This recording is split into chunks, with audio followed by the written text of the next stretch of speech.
Hello everyone, this is Paul Fain. I'm a longtime pirate journalist teaming up with JFF to bring you this podcast mini-series called When Policy Meets Practice. On each episode, I explore how key policy issues in education and workforce development are playing out on the ground, with the goal of lifting up lessons about which policy approaches are producing results for workers, learners, and employers, as well as which are falling short. My guests for this podcast include a select group of community college leaders who serve on JFF's Policy Leadership Trust.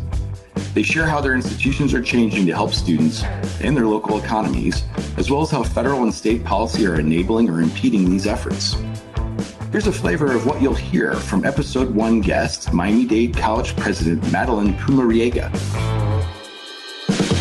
Talent is the new economic development currency. And I think there's not a legislator or policymaker that isn't focused on economic development. It's how communities thrive. It's how states thrive. And you can't do that without having a talented workforce.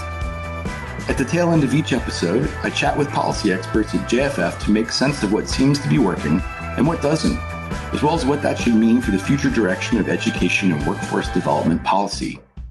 Here's Lexi Barrett from JFF. Talks about why it's so important to have the voices of practitioners in these debates. Lexi, can you tell us why is it so important to hear the voice of practitioners on these issues? You know, Paul, I spent a decade of my career in public service. I worked in Congress, I worked in the Obama White House, and I spent that time sitting on the other side of the policymaking table.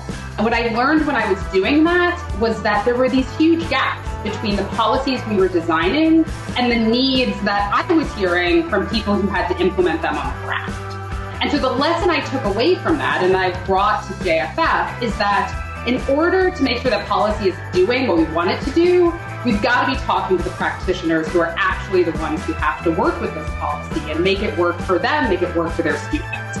And so for me, policy is really its most effective when it is directly informed by practice. The podcast kicks off on June 21st with new 30-minute episodes every other Monday. We'll be looking to find and highlight the most promising work in the field with blunt takes on fast-moving policy questions ranging from free community college to short-term Pell. Join us in these exciting, important conversations by subscribing to the podcast and hit us up on Twitter or LinkedIn to let us know what we should be discussing.